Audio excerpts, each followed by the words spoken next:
No one will promote you because of working more hours. Even if you are technically great, that's not enough to get promoted in software. I've seen amazing programmers that literally saved the life of the company, being left behind, while at the same time, all the people that were just decent have been quickly promoted.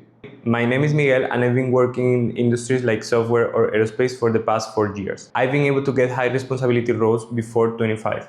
And in this video, I'm going to tell you the 5 habits that you have to follow to quietly become a technical leader in your company. The first habit is to be a leader. Have you heard this quote, fake it until you make it? That exactly is. If people see that you act like a leader, that you take ownership of what you're working on, they will give you responsibility. Acting like a leader means that you are not just the hands of your boss. It also means saying no. Imagine that your manager comes and tells you that next week a very important client is coming and they're going to make a demo for him. So he wants you to have a list of features ready for the product to be able to show it to the client. Then you check out the list of requirements and you see that it's impossible to have it for next week.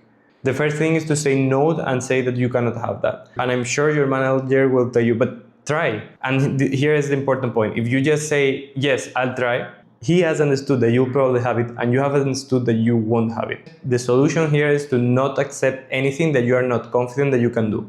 The solution here is not to screw the conversation. The solution here is to keep negotiating with him until you find what is exactly what he needs and to manage the expectation of what he's going to be able to show to that client. Once you have something that you can do, you plan to do it and you execute it fast to succeed in that demo. Being a leader also means that you don't work on things that you feel are irrelevant. This point of what is irrelevant and what is not is related to the following habits. But the important thing here is if you feel that saying no to irrelevant tasks is something that you cannot do in your company because your boss will get mad or whatever, what is happening in your company is that they already don't see you as a leader. And changing the mind of a lot of people in your company, the people who will decide to get you promoted, is very difficult. It's much more easier to change a job, get a higher salary, and start that as a leader and grow there. By the way, I help software engineers to switch jobs and add $30,000 per year to their salary in just 3 months. If you want to know more, check out the link of the description. The second habit is a rule that you can follow to deal with your boss. I call it the rule of the 50%. The rule is that you only have to do the 50% of what your boss demands you. But being a good professional means to know what is the correct half that you have to do. This rule applies if your boss is technical or if it is non-technical, but the way of applying changes a little bit. First, imagine that your boss is non-technical. Your boss is non-technical, half or even more of the things that he is going to ask you are not for the good of the business.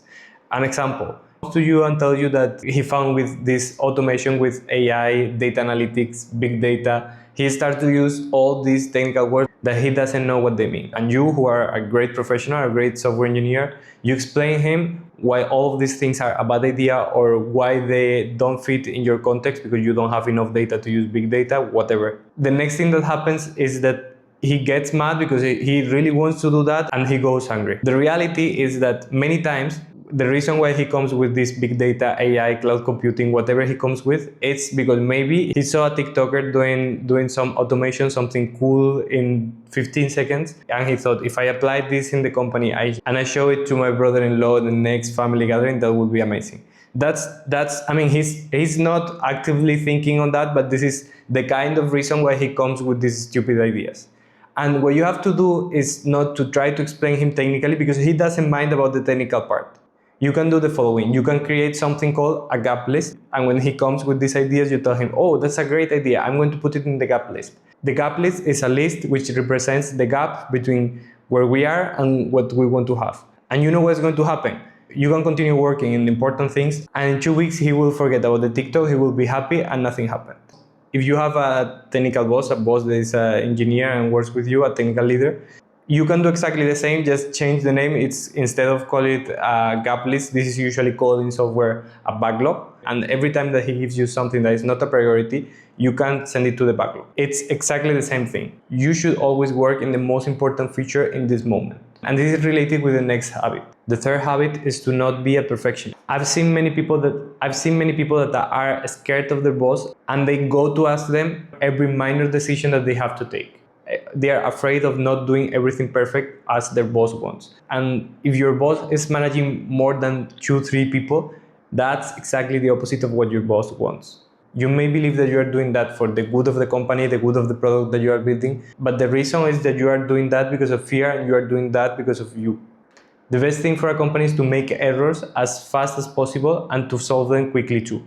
If you are not sure about any technical decision or something, what you have to do is to make something functional quickly, send it for review, and then in the review your colleagues will see your work and they will take an opinion. Then you iterate with them and you fix it. That's much faster than being a perfectionist, be slow, then do something that probably is not good enough and it's not what everyone expects, to have something that just having a minimal version, doing a review, and 1-2 iterations, you will have it. Being a leader is not to not make errors. Being a leader is to make errors all the time, but taking responsibility of them. And this leads us to the next habit. The fourth habit is to point out to your errors, to show your errors, and never hide them. The best way to progress that I know is to seem that you are an idiot. Everything that you don't know, you have to say that you don't know and you have to ask all the time. Don't feel that other people are going to think that you are stupid. It doesn't mind. It doesn't mind what other people think about you.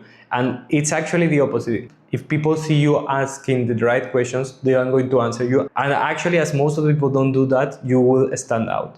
I currently work in aerospace, but 2 years ago, when I started working on aerospace, I had no idea of what a drone or what an aircraft is. And now I think I have a very good knowledge of what an aircraft is, the reasons why it flies, the physics, how you certify an aircraft, how you control an aircraft, how you measure the performance of an aircraft. I have a lot of knowledge now of what an aircraft is. And what I did was just to ask. And once that I had asked and I had some knowledge or something, if I had a conclusion that had popped up in my brain that it was my conclusion, when I had a meeting with an expert, I would say it. I would say my conclusion, and if the people doesn't react, they are like, okay, yeah, that's okay. That means that that's true. But what I saw happening out of time is that they look at me saying, this guy is stupid. And as I had said something stupid, they were correcting me. Because humans, we love to correct people. I use that to learn. The thing is that you don't have to feel stupid, you don't have to feel ashamed. Once you do this 4 or 5 times, you are starting to become an expert, because most of the people don't do that. And when you apply all these habits that I'm speaking about, it happens that as you go fast and you make errors very quickly, you start to learn and quickly you get your first success. And when you have a success, the success stands out much more than any of the errors that you have done. The only 2 people that know that happened, it's you and the people you have the conversation with. And probably an hour after, it's you the only one who remembers the problem. However, if you have a success, something that stands out, that you save like, I don't know, $100,000 to the company, you make a demo successful and because of that your company got a contract, whatever of these things, everyone sees you doing that. Having these conversations where you say stupid things to be expert on some field, it's also very important for the last habit. The 5th habit is to understand the big picture of your business. You cannot plan to lead anything in your company if you don't understand how your company is making money. You have to be able to see the big picture. And if your business is not technical, imagine your business is marketing or sales or whatever. In my case, my business is aircrafts, but it's selling aircrafts. I have to understand my business. You also have to understand the basics of that field. In my case, I work in the software that runs on drones and aircraft, but I also have to understand how's an aircraft from the point of view of a pilot. How's an aircraft from the point of view of someone that does the mechanical design. How's an aircraft from the point of view of certifying an aircraft, the bureaucracy. Because many of the things that I do in my day-to-day are related to that. We are thinking on certifying some aircraft, or we are thinking on how the pilot is going to fly it.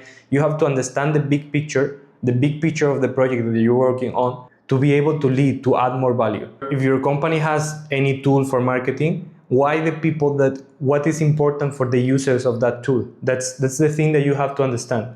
And once that you see the big picture, you are able to be a much better leader.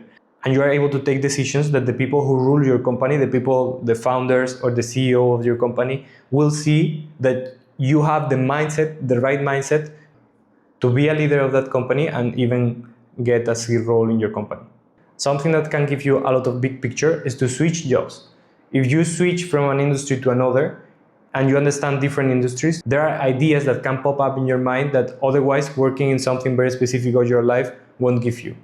As I told you before, I help software engineers to switch jobs and add $30,000 per year to their salary in just 3 months.